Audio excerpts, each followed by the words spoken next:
All right, so I just wanted, before we get into our panelists, I want to just give a little bit of an overview. I don't want to steal the thunder of our esteemed panelists, but we're going to talk about um, textured hair children who are either adopted or fostered, or maybe it's even a blood parent who is caring uh, for these children who themselves are of a different race, ethnicity, and of a different hair texture.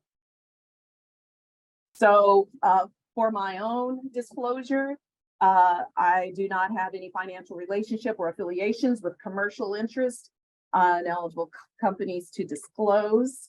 Dr. Lynn McKinley Grant has some commercial interests to disclose there. And I know that we will have our panelists as well, who are part of certain NPO organizations that I will have them disclose any financial partnerships or conflicts when they come on. Thank you. For the professional practice gaps, we are going to look at the issues of potential healthcare professionals that may lack knowledge of the special hair care needs of children with textured hair. Also, healthcare professionals may lack knowledge of hair care resources available that they can recommend to adoptive, foster, as well as blood parents caring for children with textured hair.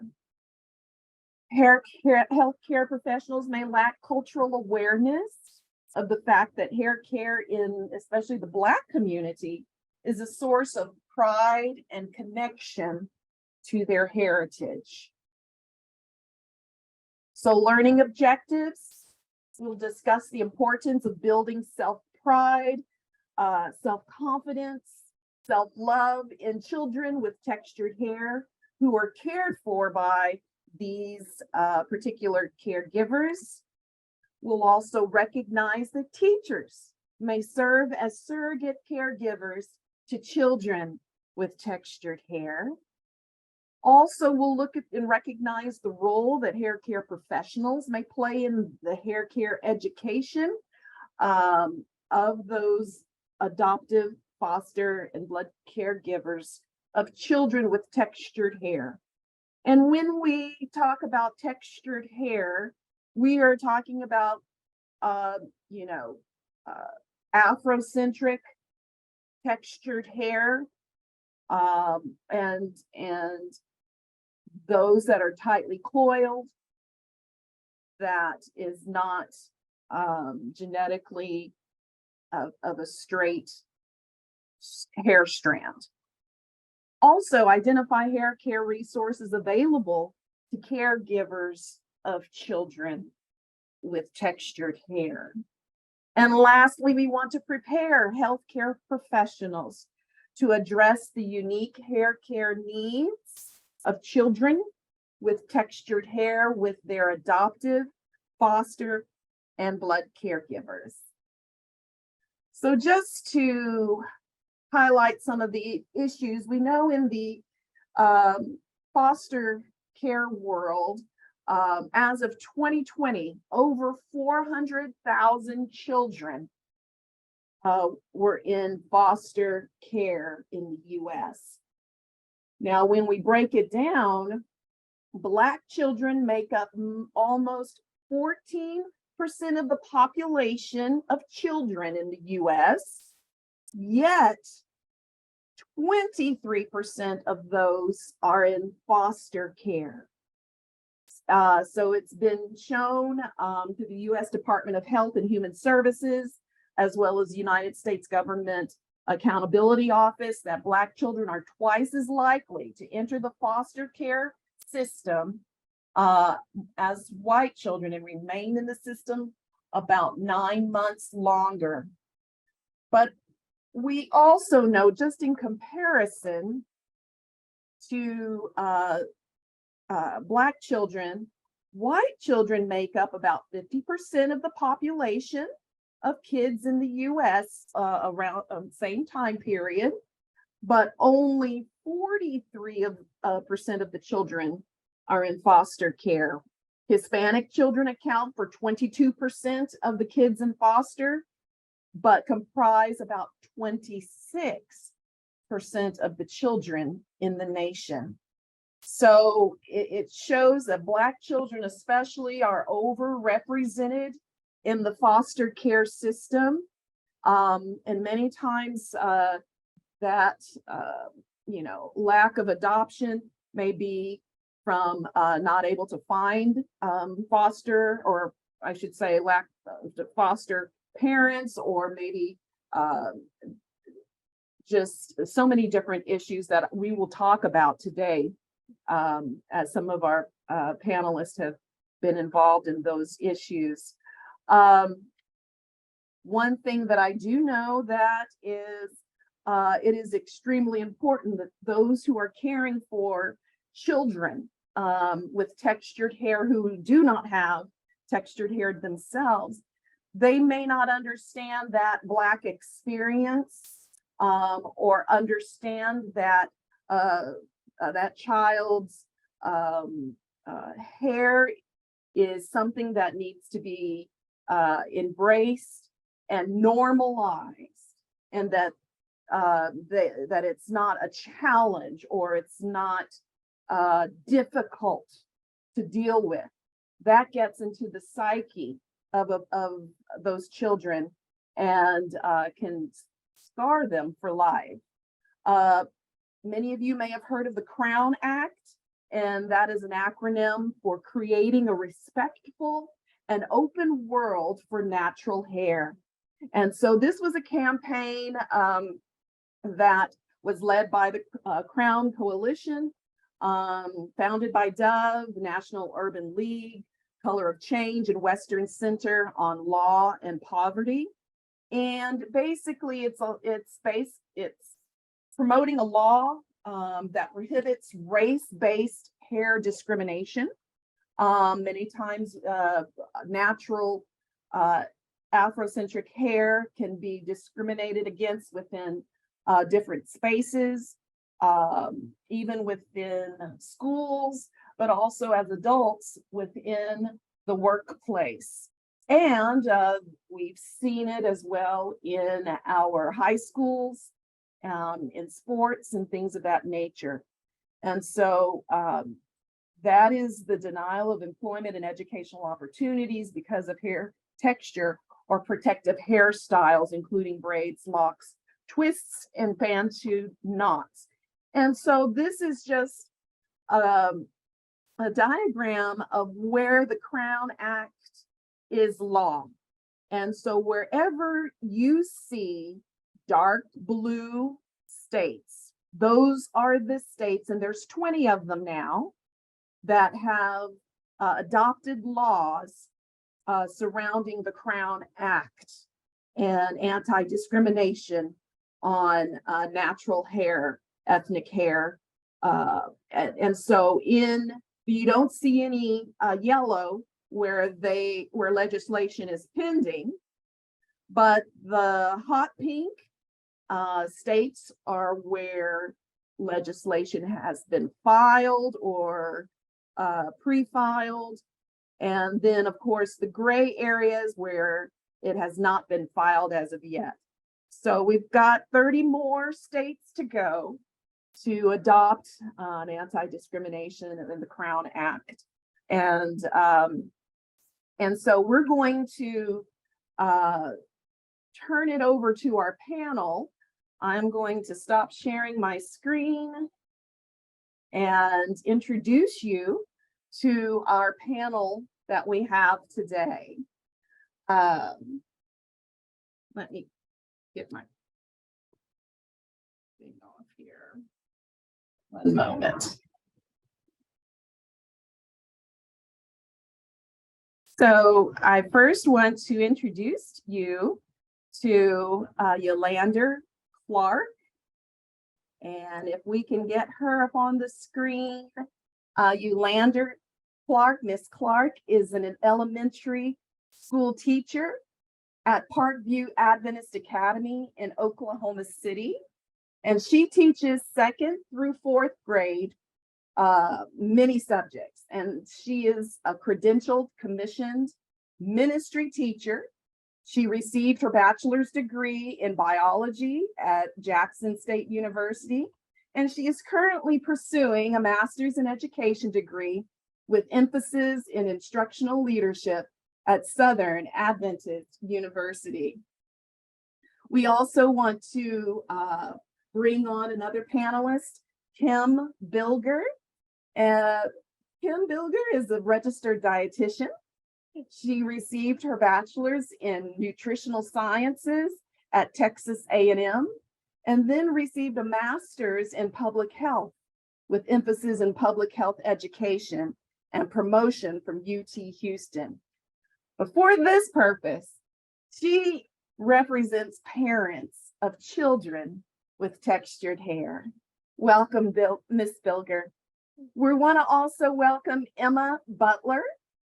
Emma Butler is the founder and executive director for the Hair Initiative, and a nonprofit organization that partners with group centers, events, and other NPOs to bring hair resources to youth with textured hair and their caregivers, especially foster and adoptive parents, as well as blood parents, providing dignity to youth. She also received a bachelor's degree in political science at Oklahoma State University, and she's been involved in child advocacy on the county court and review board levels. Welcome. We also have Rashonda Coleman. Miss Coleman is the owner of the Anointed Hands Express Blowout Boutique. This is a blow dry bar for textured hair right here in Oklahoma City. She works with the Hair Initiative in providing hairstyling workshops for textured hair. She received her bachelor's degree in business finances from DeVry University, and then went on to receive her MBA in HR management and services, as well as hospital administration from Keller Graduate School of Management of DeVry University. Welcome, Ms. Coleman. We also have Mr. Terrell Jackson. Mr. Jackson is a certified trichologist. He serves on the Cut It Forward Board of Directors and is active on their education committee. Cut It Forward is a nonprofit organization here in Oklahoma City, providing culturally specific hair and skincare resources for foster and adoptive children of color and their caregivers. Cut It Forward partners with multiple NPO organizations in Oklahoma that are caring for children. Welcome. And our last panelist will have bring back one of our dermatologists, Dr. Lynn McKinley Grant, that we had introduced earlier, an associate professor of dermatology at Howard University and former vice chair for diversity and community engagement at Duke University. So I would love for everyone to be on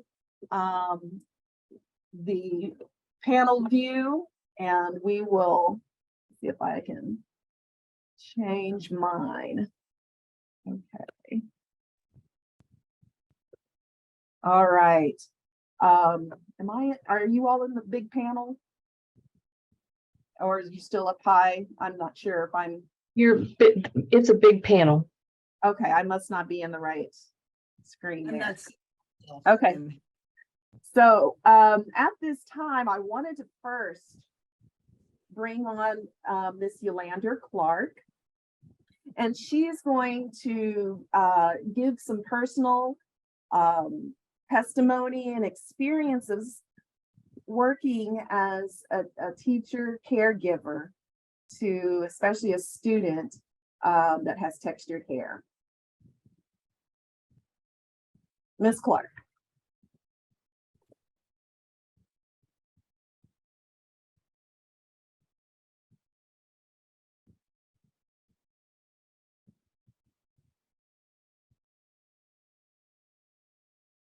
Afternoon, everyone.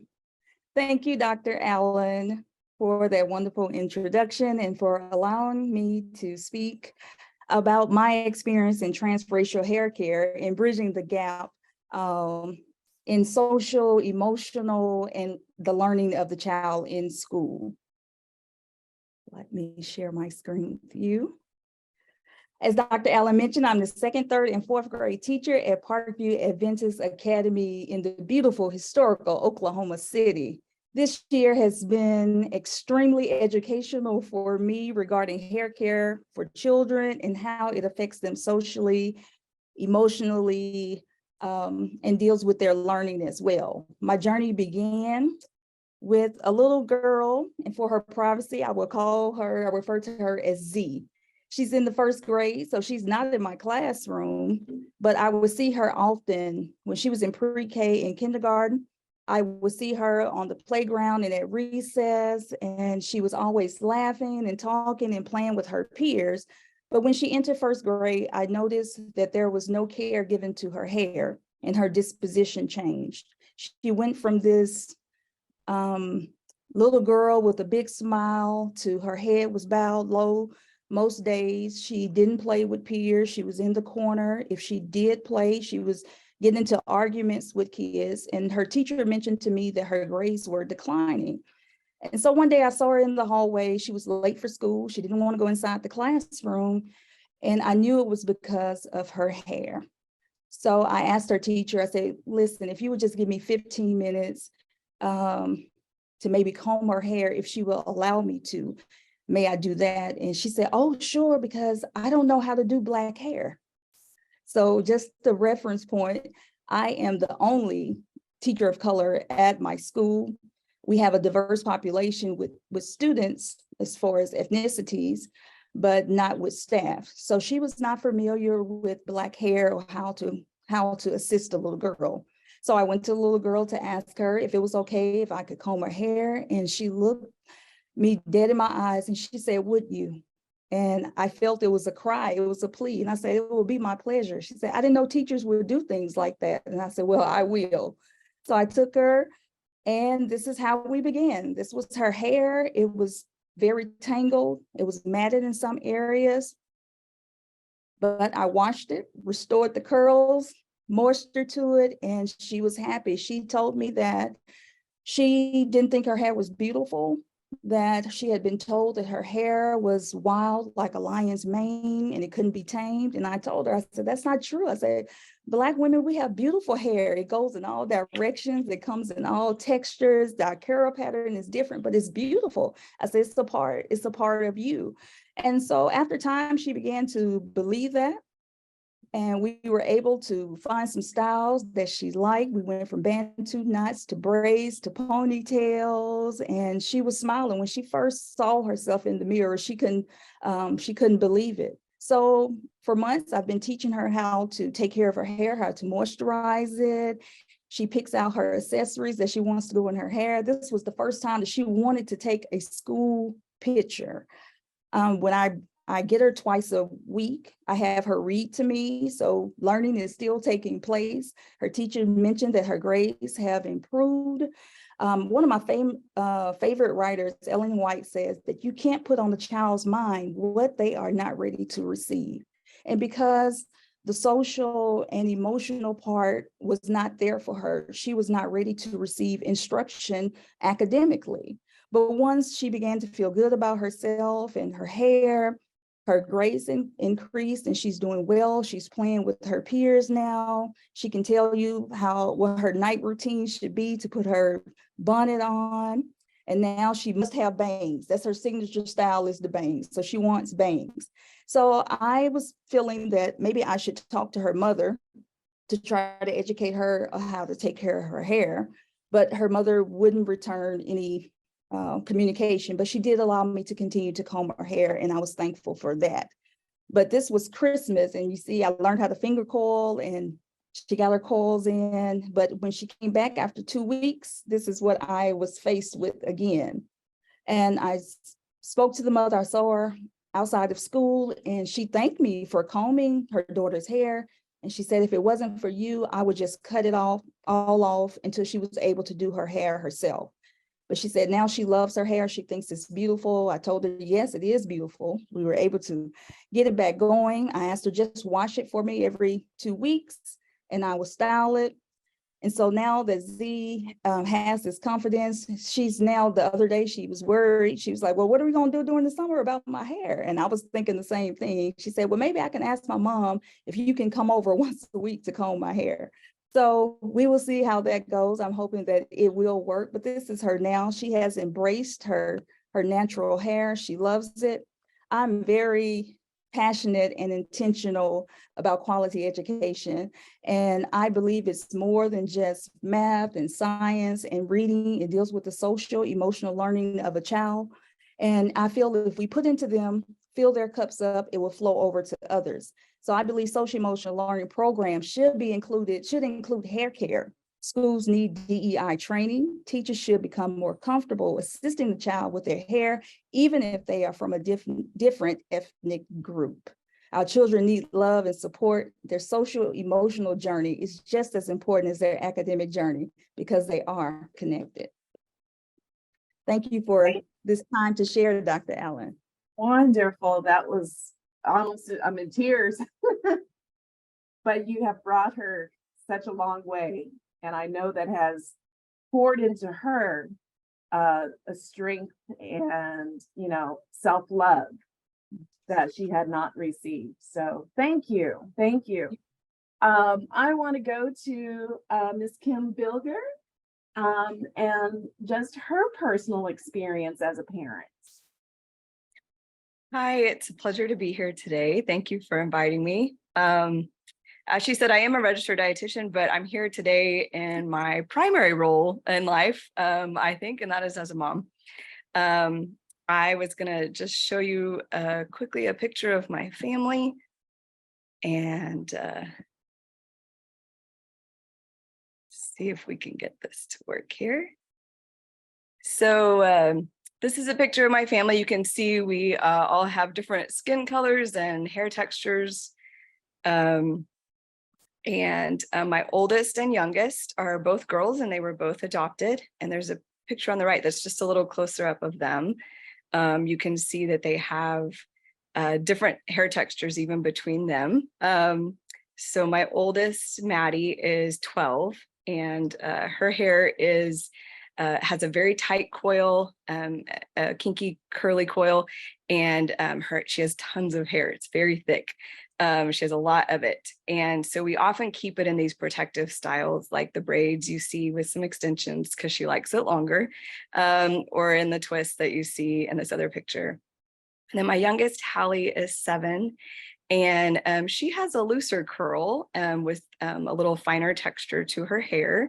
So hers, we do a lot differently. It's not one that would hold one of the protective styles for very long because of its finer texture.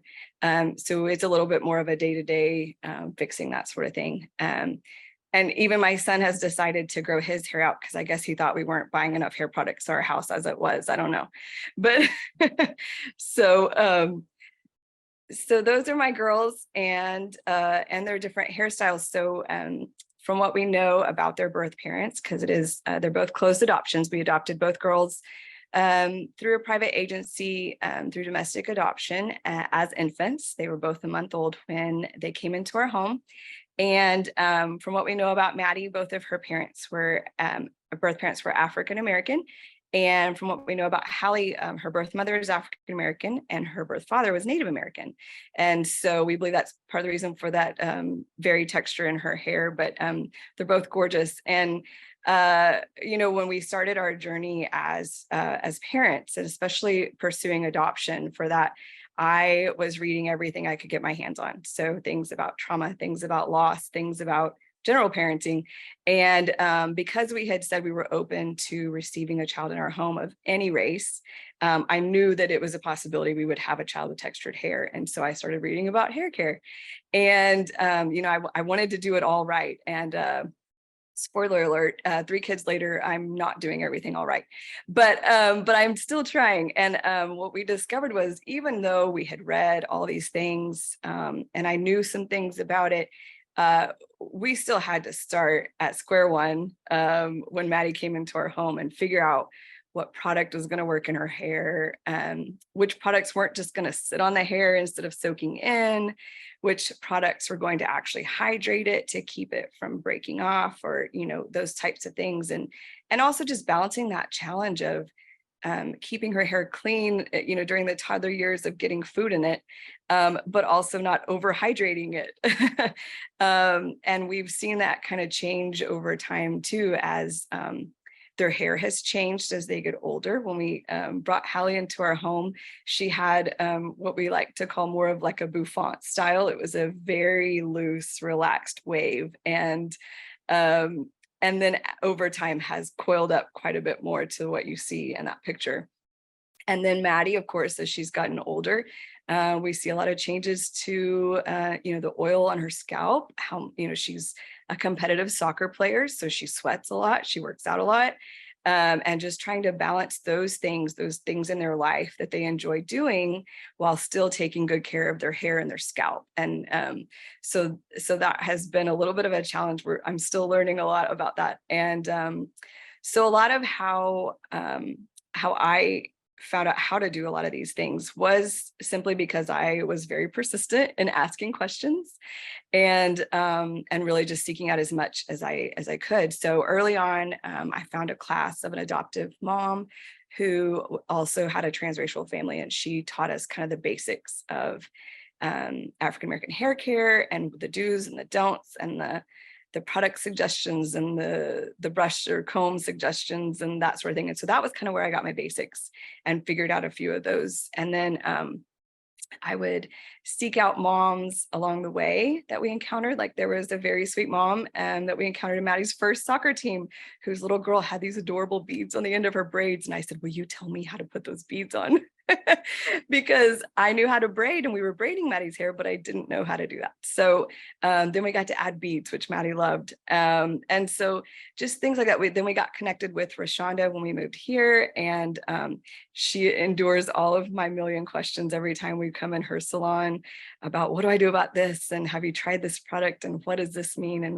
And that sort of thing. So people like her have been invaluable to us. And then also, I mean, YouTube has been very helpful, especially in different types of hairstyles. Maddie sees girls at school that have certain styles of protective hairstyles that she thinks are really cool. And then, I do my best to mimic them or things. I'm grateful that as a child, my sisters and I braided hair a lot. So I had that in my wheelhouse already. And so Maddie and I do a lot of experimenting with braids and parting in different ways and stuff that she likes to give her some variety. And, Ms. Clark, your sharing just brought tears to my eyes as well, because I think about how my girls feel every time we try a new hairstyle that they wanted to do, or like for Maddie, she wanted to have her hair a different color. So we braided in some colored extensions, and just like that look on her face when she saw it in the mirror. And each time it's so neat to see, because you can tell that it does something for her self-confidence. And she'll come home from school and say, oh, so-and-so loved my hair. And I'm always even more complimented when it's an African-American friend who tells her that, but it's just important. And that's how she and her friends sometimes connect. They talk about how one of them does hair, or her sister does her hair. And then she'll come home and say, hey, guess what? This is what her sister does for that. Maybe you can try it. And I love that she's even seeking out that information too. And that it's a source of pride for her, because that was the big thing. That was my reason for seeking out so much information, is we wanted our girls to know how beautiful their natural hair was. And we didn't want to try to do anything to change that. We wanted to utilize the hair that they had, that God had given them, to show their natural beauty. And so that's what we keep trying to tell them. You know, I tell Hallie all the time that when we put her hair up in this bun, you know, those coils just kind of go perfectly in this, like, and all I did was put a rubber band around it. And I said, you have no idea how many women would kill for this kind of hair that you can just throw up like that and updo like that would take me an hour. So, so we really try to speak that into our girls about how gorgeous they are and how beautiful their hair is, just like it is, and how we can help take care of it to keep it healthy and just make them feel good about themselves. And, you know, we've even gotten to where Maddie knows how to detangle Hallie's hair after we shampoo and condition sometimes. So sometimes she helps me out with that. And that's neat that they can share that as sisters as well. So. I'm so glad that you shared your personal experience. It's just wonderful to hear how eager, how you sought out help and, you know, wanted to learn. And that's not always the case, as we just listened. So thank you. Thank you for that. I wanted to also bring on Emma Butler. She has also her own personal experience, but also want to talk about her founding organization, the Hair Initiative. All right, get this started real quick. My name is Emma Butler. Thank you so much, Dr. Allen, for having me. I'm going to speak really quickly about the Hair Initiative, which I think kind of ties in nicely to Ms. Clark and to Ms. Bilger about their experiences. And like you said, not every parent wanted to try or wants to ask those questions. So our organization is created specifically to address that. Any hurdle or kind of apprehension that a caregiver would have, we hope that they can seek out our resource to get those questions answered. We are the Hair Initiative. We are a comprehensive, diversity-conscious hair resource for youth and their caregiver. Our mission is to address the inequity and access to hair hygiene for youth and their caregivers. We got started out of necessity. In 2018, I was assigned a case, a CASA case involving a little girl whose hair was not getting done. And when I went to the big meeting with everybody about this child, her hair was brought up as an issue. And whenever I asked them, you know, where are they going to be sending this girl to get her hair done?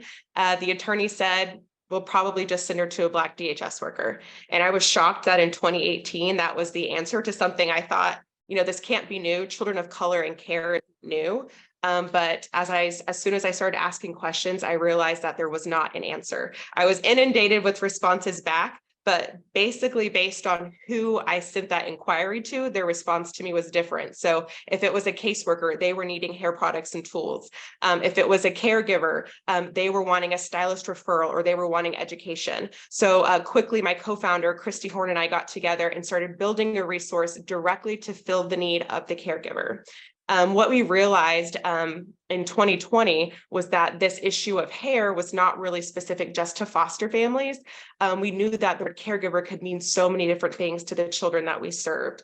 We know that it can be a foster or adoptive parent, but we also knew the child themselves could be a caregiver. We knew their teacher could be a caregiver, you know, their staff at an after-school care facility or a detention center, a nurse at a hospital or a long-term care facility. So we really wanted to broaden our scope so that we weren't just focusing on labeling the child, but instead identifying that caregiver and how best to help them.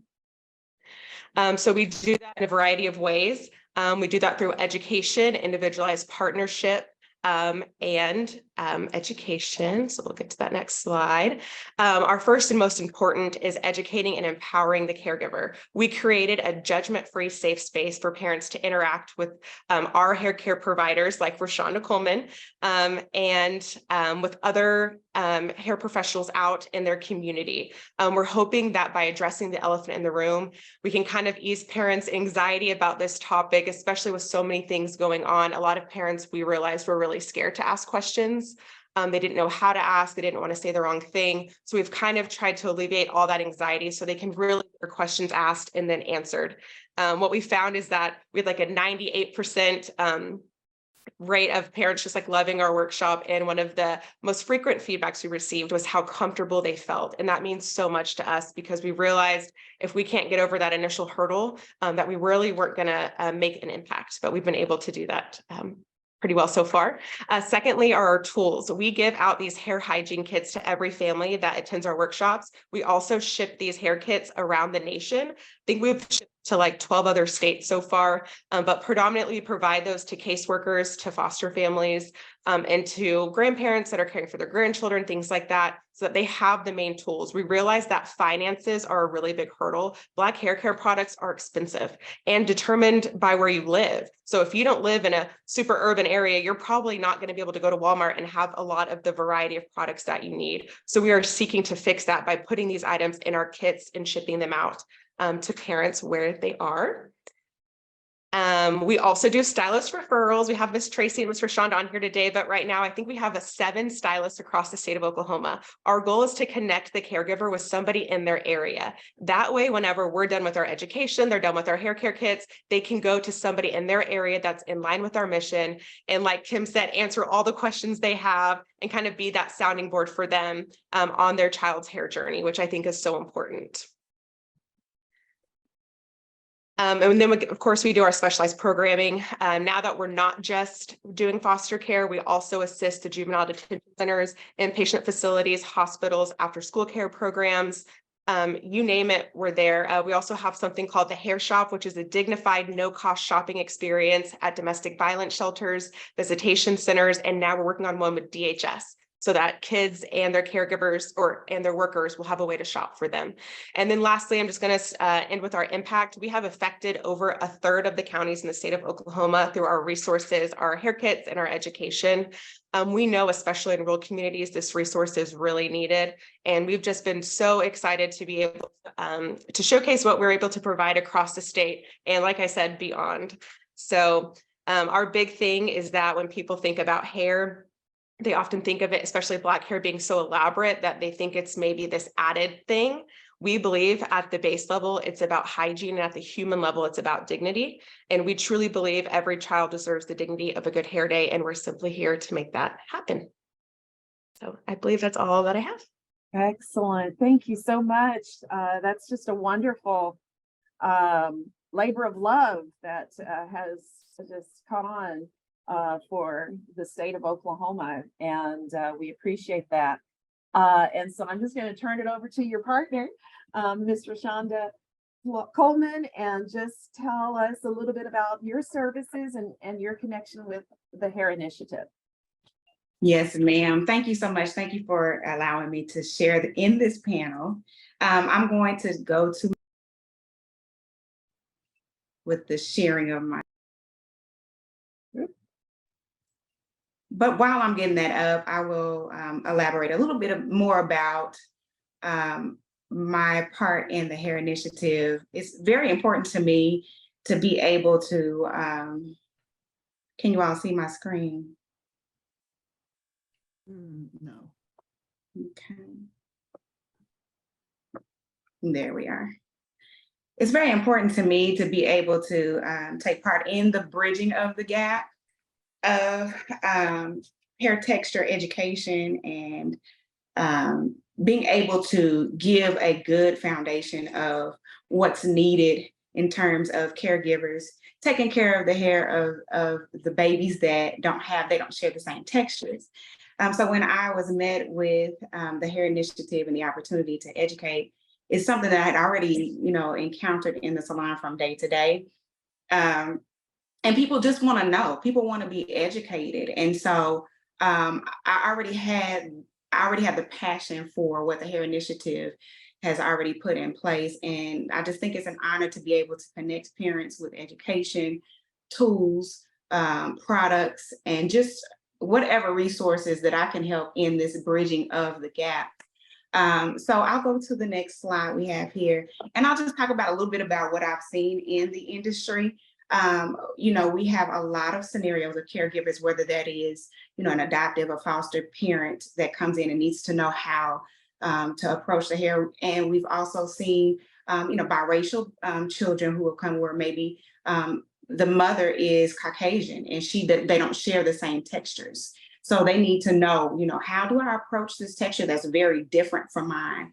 And it's just, as Emma says, the need is broader than what we realized when we got into it, because caregiver can be so many facets of dealing with children. So we've gone into schools and instructed teachers on how to deal with certain scenarios that they see with their students. And so it's very broad in terms of what we've seen in our industry. It's important to us to break myths, because a lot of things that are accessible are not necessarily what should happen or should take place. And so in our educational platform, we talk about breaking those myths. So, I don't know if you see it over there at the bottom left-hand corner, there is a box of relaxer. And I don't know how many of you are following how relaxers are detrimental to health now. There's some concerns as relaxers connecting to cancers. But this box of relaxer, you can go into Walmart and find that anywhere. And so a lot of times if a caregiver doesn't have the baseline education, because, the hair industry is a very science enriched industry. So a lot of times if they don't have the education, if it's on the shelf, that means we can use it, right? So we educate about, how to use these things, who to go to a professional for certain things. There are myths about, lice, how, it's been said that certain cultures cannot get lice, and, that's not necessarily true. So we try to break down those barriers and those train of thoughts.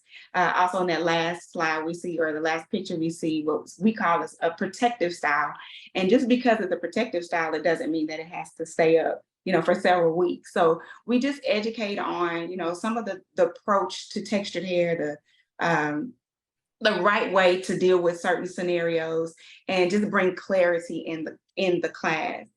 One thing that's very, very, very important to me is the perception of same race regarding transracial caregivers, because a thing that I see a lot is a lot of times I'll get parents who bring their babies to the salon and they have many questions, and I love that.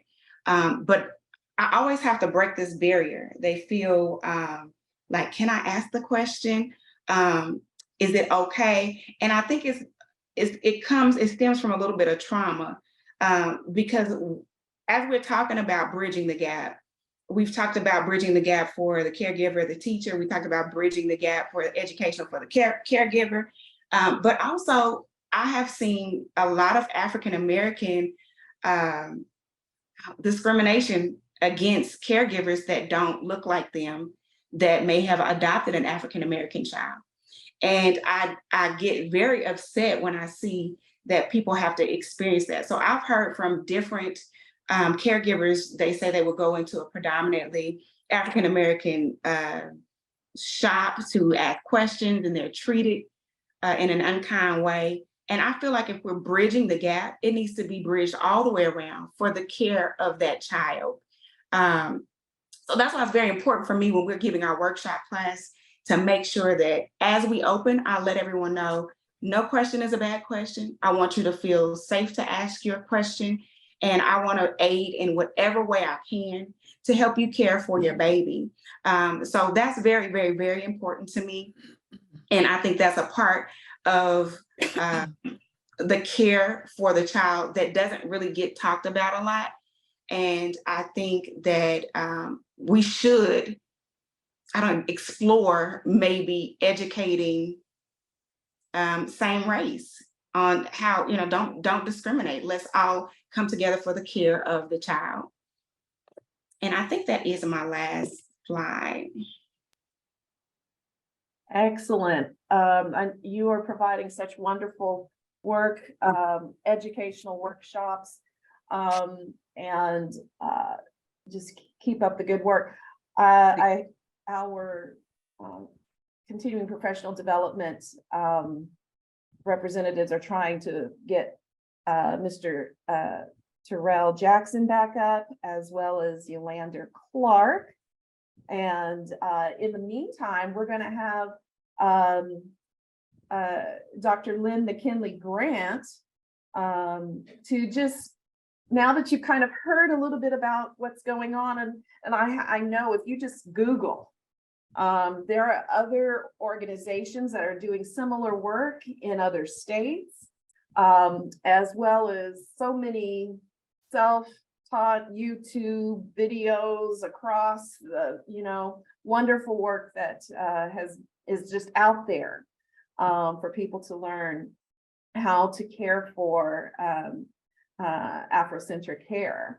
But I also want to bring in the aspect of the medical professionals and where we fit in into the puzzle of maybe patients that we have, parents, no matter what their status of caregiving is, bringing a child with textured hair, having that conversation perhaps. Maybe they came in for eczema, but yet you're seeing a child's hair like what Miss Clark showed.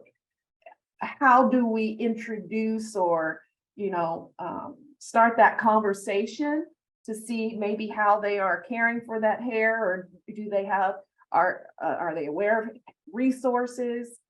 How would you approach that? On mute? Okay, it's allowing me to Yes. now. Before it wasn't. Yeah. These are all, I mean, your solutions of each one of you are so amazing that because these are children who you're keeping out of our office for with future problems too. I think hair care early on is a source of future, your future, even your jobs, even though we have the Crown Act, but the having hair and the self-esteem and so many of the people who have problems now with the hair, it started very young with different styling practices, some relaxers, some pulling the hair, some braids not too tight. So I was too tight. So what you're doing is educating and looking at the braids, Ms. Clark, that you put in. There was no tension on the scalp, and we get people coming in with their children for other reasons, and you solve that problem. It's eczema or something, but then you look at the hair and you see this tight braid that looks like the roots coming out. And you really, the parent has spent a lot of time or money getting the style that they want. They've got really heavy beads on their hair too. And it's really, it's a sensitive situation. I mean, the residents are so funny. I seem to manage it well because I tend to play with the kids and talk to them. And I'm always trying to recruit kids into medicine and to dermatology particularly. So I figured we have to start very young. But the parents can be very, offended. I'm not here for that. I didn't come in here I came in here because of her eczema. And some parents aren't like that though. Many of them aren't. They're very appreciative, but they don't want to stop and take the hair out right this minute, which is what a lot of the kids look like they need. Let's just take it out and rebraid it, and it will look just as cute and not falling out. So I think what you're doing is just so important for the self-esteem and the some of the conditions that we get. Even simple things like, seborrheic dermatitis that is misdiagnosed and it's really fungus, and parents don't worry, well, why are you going to culture? My child's not dirty, but it's not, fungi aren't caused by a dirty scalp. They're caused by the fungus that they got probably from school or from the guinea pigs, or, there are all these different sources. So I think we do have to be very careful, but we have to look at things that seem common, that they can affect the future of the children and cause you to lose, a lot more hair. But I see we have some of the other people back too. Yeah. Yes, I want to bring in Terrell Jackson, who is representing Cut It Forward, another nonprofit organization here in Oklahoma City. And I want you to talk a little bit about, again, your organization and your role in that. Hello, everyone. Can you hear me? Yes. Okay. I am so not techie, so I'm going to get in trouble for not being able to share my screen properly, but I hope I can get this done. I am representing Cut It Forward, and we too are like the Hair Initiative and many other amazing organizations here in Oklahoma City. We are here to provide support for those caregivers, those foster families, those adoptive families, and again, anyone in need of just that culturally specific hair and skincare for their children, teenagers, young adults, as well as older adults. We just have those people that sometimes just don't know how to care for their hair. So we always look for those resources to try to help them with those different scenarios that they may have. We do that through workshops, whether it be one-on-ones, we do small groups, we do in salon, and if needed, we will come to their facilities, whether they be in a group home, whether they be in a private home with a family that that needs our support. And so we just put those things together to make sure that they have all the resources. Because again, not to be completely repetitive, because a lot of these organizations that we have are so absolutely amazing, but a lot of those challenges that people have are because of the lack of knowledge. They just don't know what to do, how to do it, how to approach it, the questions that they need to ask, the opportunities that they know that are available, and the things that they can do just to soften and love on those children for the needs that they have for their hair. We also provide those products that they need on a regular, continual basis. We have a warehouse where they can come to our facility, to our office, and pick up products as often as they need to, ask any questions that they may have. And they have constant contact with us through our website. We have a portion on our website at cutitforward.org where they can go and visit our website, and they can leave us private messages so that it's autonomous. Nobody knows who and what they are and what their needs are, just to help them understand that they don't have to be shamed into being able to answer the questions and get the information that they need to be able to provide that help for themselves or for their children. Because too oftentimes, myself being in the salon for over 20 years, those questions have been constant. And just like several of the other panelists, people coming to the salon and young girls, once particularly years ago, probably when she was about 7 years old, she said something that forever breaks my heart, that she didn't feel pretty. You know, the girls or the kids at school would tease her and would talk about her. And so in her mind, she just felt that she was pretty and was not pretty. And she wanted help with that. And so we wanted to make sure that we put together an organization that addressed those challenges and put together information, resources to address that. Our co-founder, Ms. Vanessa Morrison, was a product of that foster care system where a lot of her needs with her hair and skin went unmet.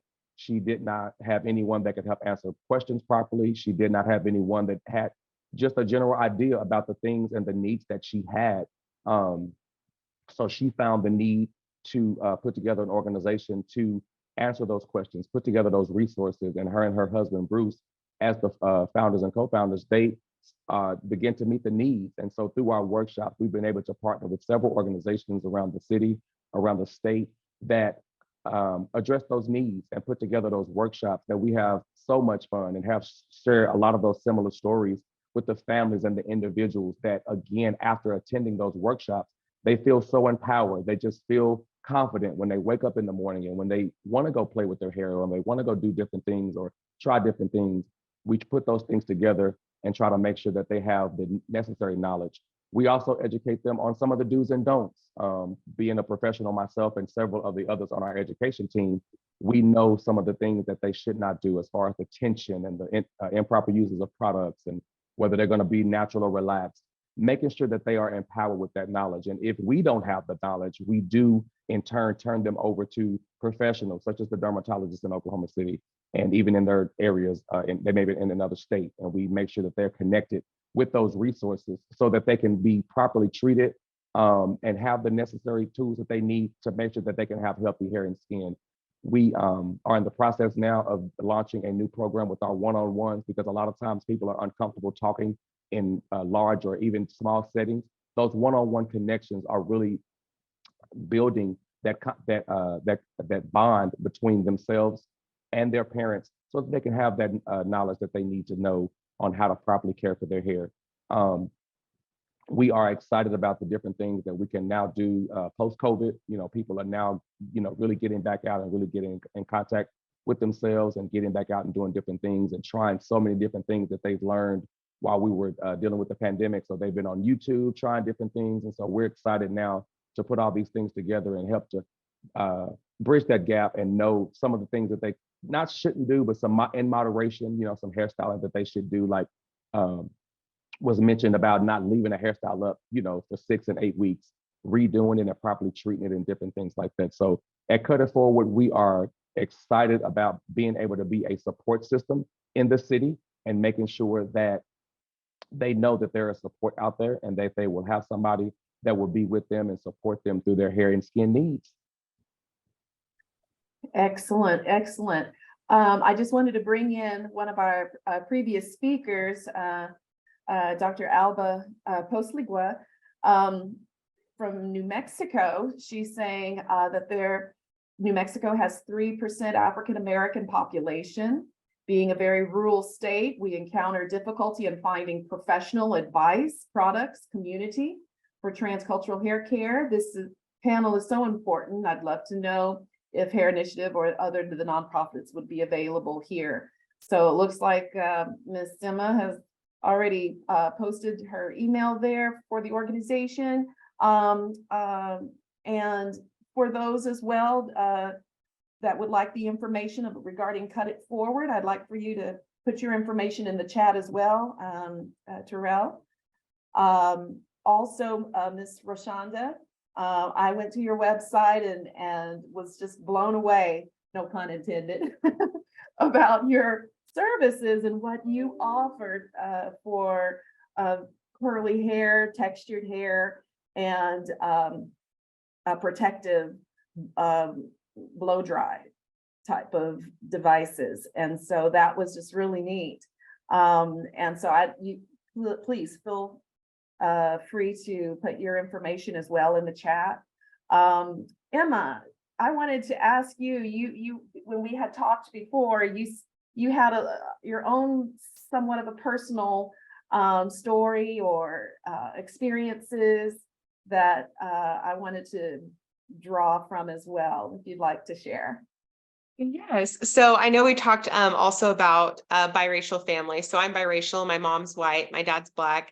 And growing up, I grew up in a predominantly white area. My siblings and I were one of very few people of color at our school. And all my friends had really straight hair. And I was often told with my hair in its natural state that it was crazy or wild or out of control. And those are words that really stuck with me, kind of into adulthood. So I would always try to get my hair straightened. My sister has big, beautiful curls, and she ended up getting a Brazilian blowout where her hair was, pinned straight.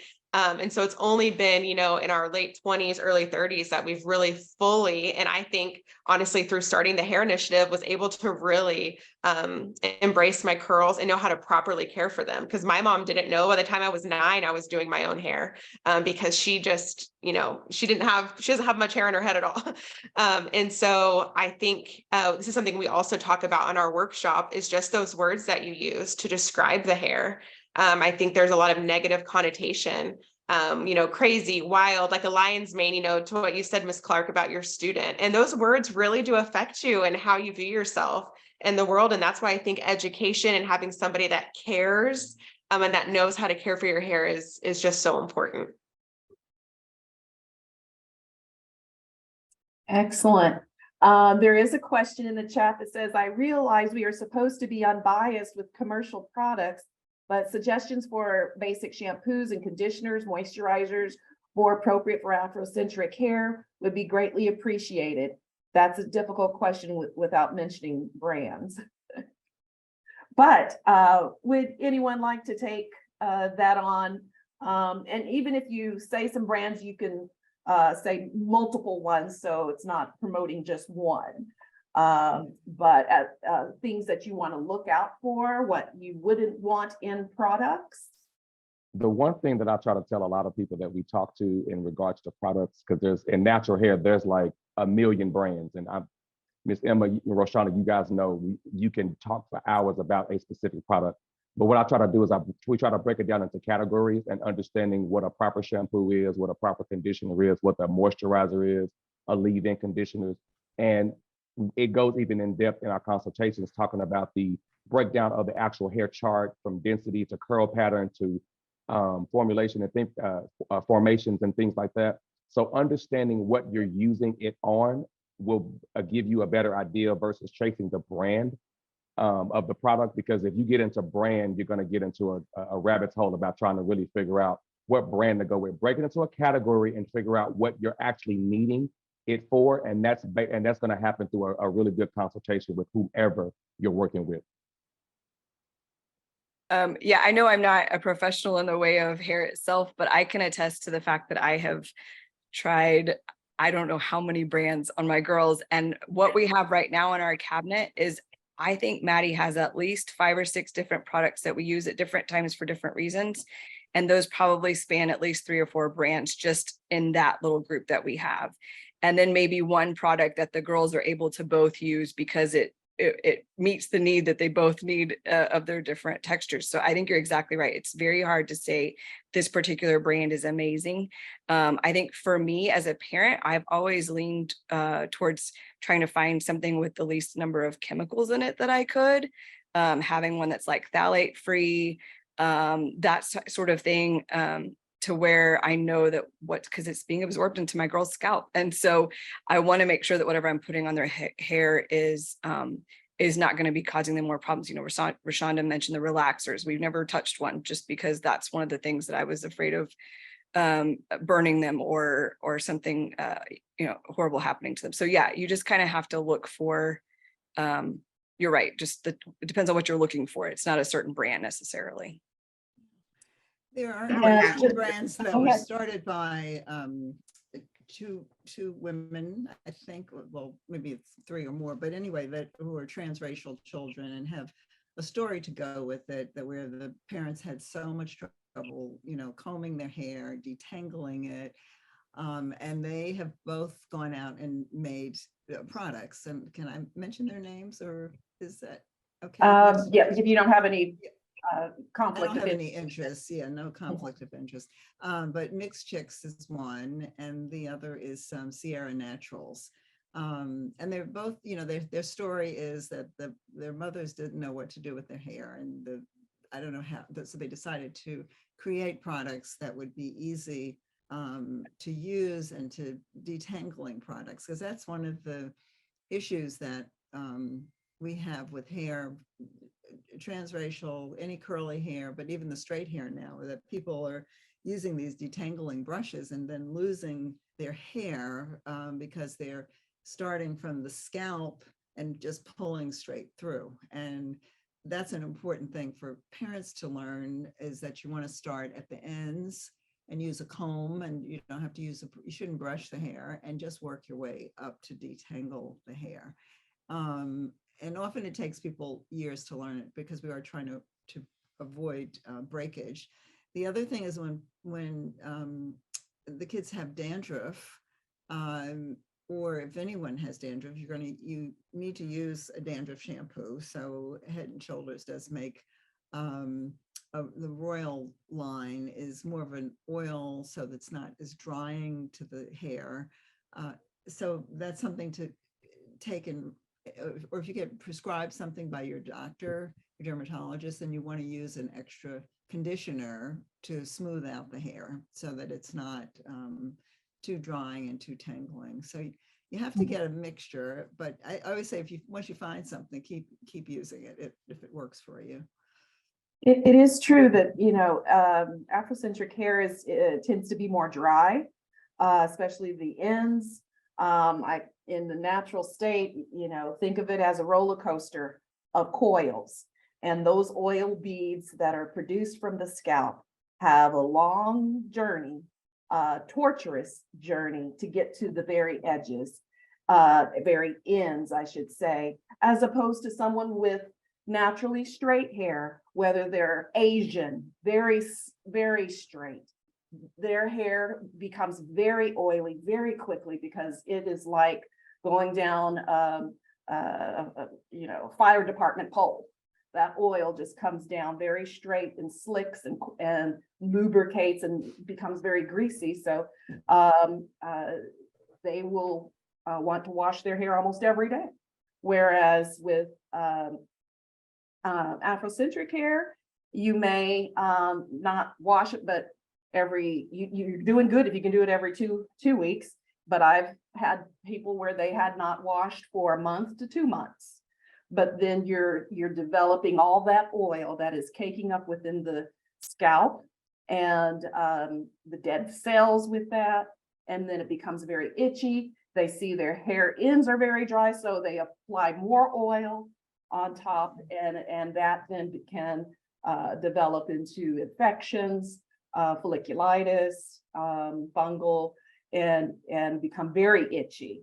And so there are those aspects. And one thing I usually will say is, our hair should be around 4.5 pH, but if you go to alkaline with your products, such as your chemical straighteners, your color dyes, and many shampoos and conditioners that contain sulfates will dry your hair out. And so looking for those products that are sulfate free. And there are those even under the Pantene brand. And they have also an ethnic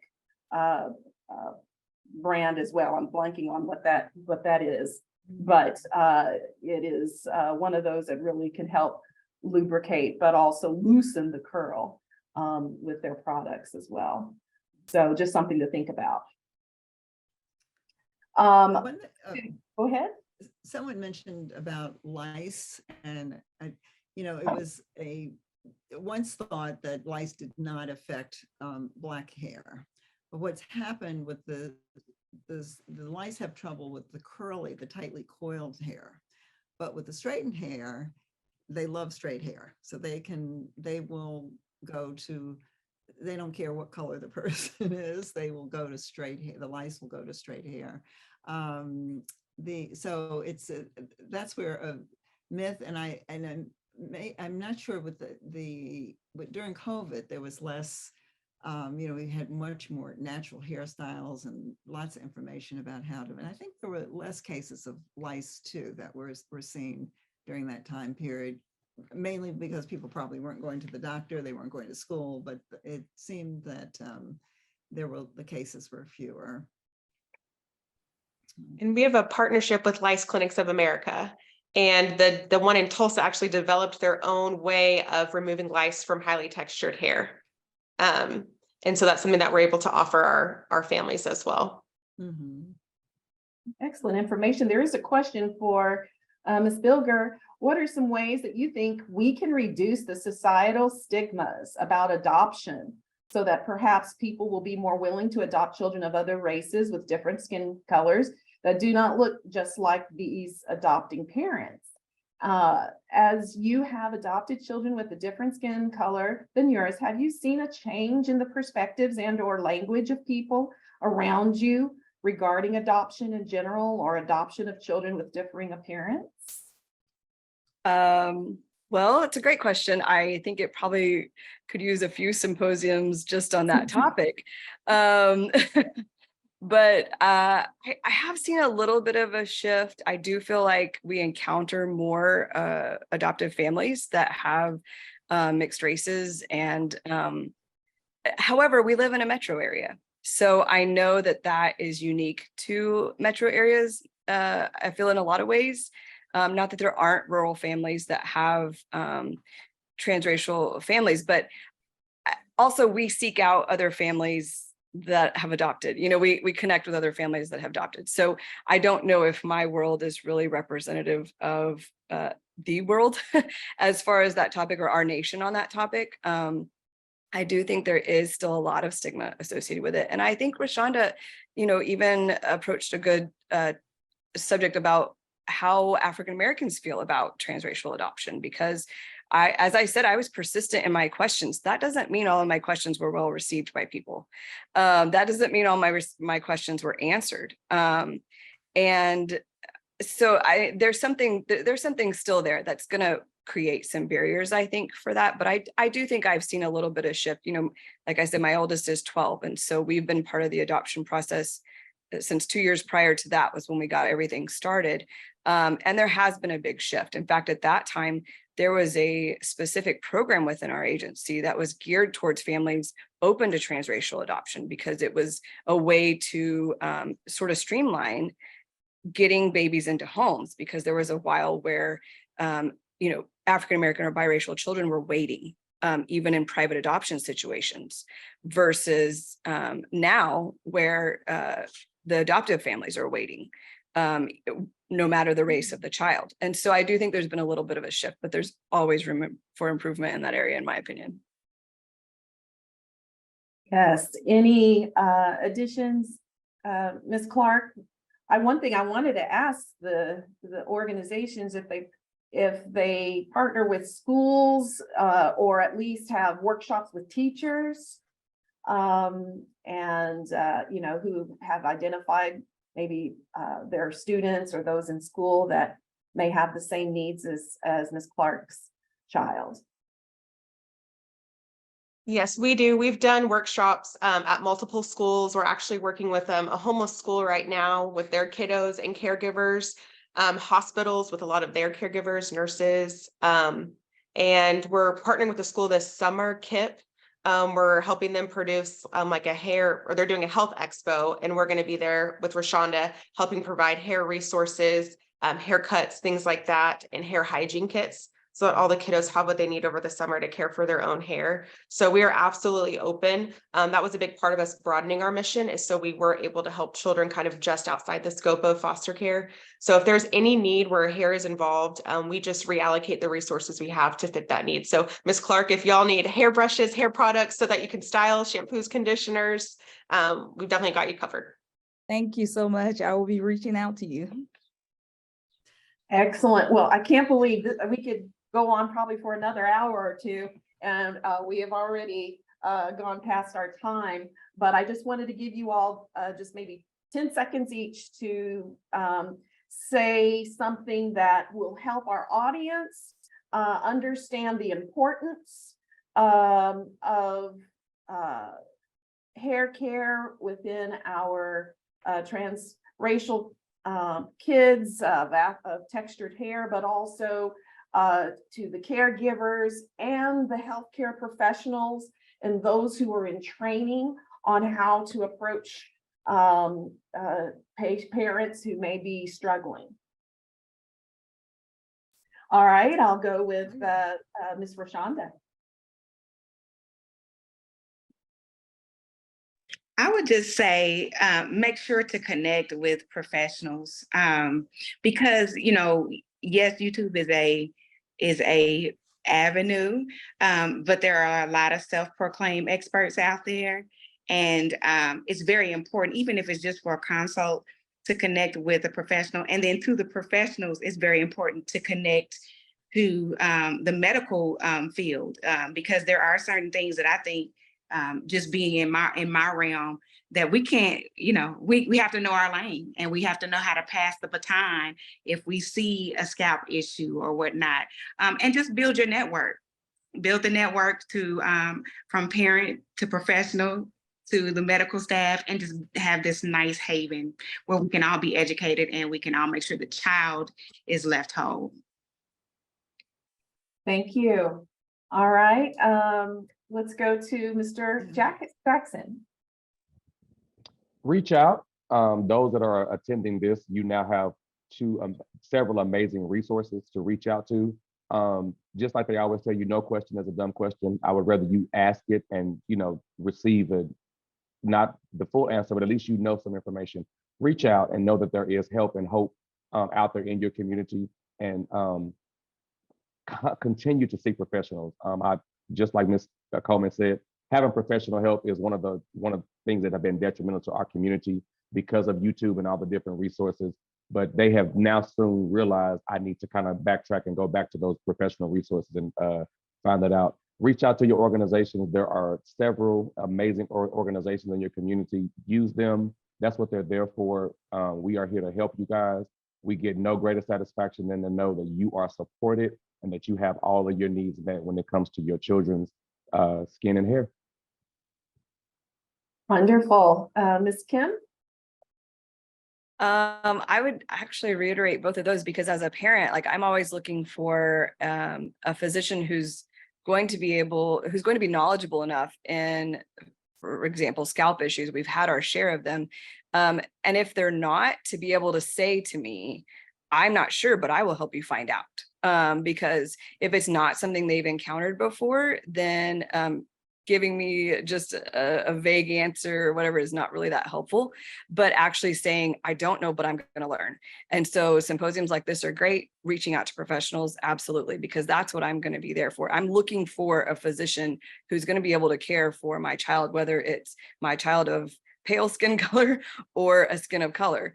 And so being able to be more diverse, or at minimum seeking the information you need for being a more diverse physician, is very helpful. Excellent. Ms. Clark? I would say for teachers, don't be afraid to try and to reach out to others. I'm glad that there are organizations that can help, and the mission that has been placed on my heart to help other kids, because now that I started with Z, I have many kids now who come to my classroom asking, may I have a ponytail? May I have a braid? Just last week, I have a little girl who has albinism. And I'm like, I've never worked with that texture hair before. So I'm glad that the resources are here. So I will be reaching out as a teacher as well to get more information so that I can help as many as I can. That's right. And I know that Ms. Clark bought all of those products that she uses on Z. So these resources can be very helpful for you. All right. Ms. Emma Butler? I would just say, have grace with yourself. Even as somebody that has highly textured hair, it is a journey. I think maybe families that look similar get a little bit more grace than families that are transracial, in terms of how their kiddo's hair looks. Out in public, like I can afford to have a bad hair day, and so can my kiddo if I look like them. But when I'm out with my mom, it might be perceived a little differently because she doesn't have my same skin color. So I would say definitely just to have grace. And as someone maybe extending a kind helping hand, if you see somebody confused in the hair aisle that might be scared to ask you, we've come across that a lot, but also just to ask questions. That's the kindest thing you could do, is be inquisitive and curious and really want to understand. Excellent, excellent. Dr. McKinley Grant? Yeah, I find that one of the most valuable things I had with my child was the time spent combing her hair. We combed hair every morning, and I felt so badly because she's eating a bowl of cereal and I'm combing hair while she's eating, just to get out of the house. And so many parents are so stressed now time-wise. A lot of the hair care goes to the wayside because of the time, to get the kid to, I have to get up at 5 o'clock in the morning, a lot say. So I would look at two things. One, of seeing it as a time to, once you've learned how to take care of the hair, to spend that time with the child, and then also to eventually teach the kids how to comb their own hair. I mean, I was kind of old before I was like 12. My mother was still doing my hair, but it's I think but there's so many women who've we never went to the beauty shop. We couldn't afford to go to a beauty shop to have our hair done. It was definitely not in the budget. So I think I've done my hair really most of my life. I go occasionally, but I think to train people to how to take care of their hair is important too, for transracial and for Black kids too. Yeah, it's Excellent. Really quick question. Someone asked, are there organizations similar to yours in Texas, especially in the DFW area? Would love to get involved. Do you know of any? I heard of one through the DHS program, their DHS, but Terrell, you might know more than me about that. Oh, no, I was actually going to say that we are actually in the process now of broadening our scope of partnerships. That Emma, I'm not 100% sure, but I think we somebody from our organization had talked to you about a collaboration for this summer. But we are in the process of doing that. I don't know a specific name, but I will say that for Cut It Forward, we are in the process now of expanding that scope of reach. So if they can reach out to us, even right here in Oklahoma City, we will have those resources that we can get to them. A lot of them will be via satellite right now, but we are in the process of putting together that reach to get to them, so they can reach out to us and give us their information, and we'll be glad to connect them with however we can. Excellent. And just, you know, on the internet, I just Googled transracial hair care, and it's amazing what pops up.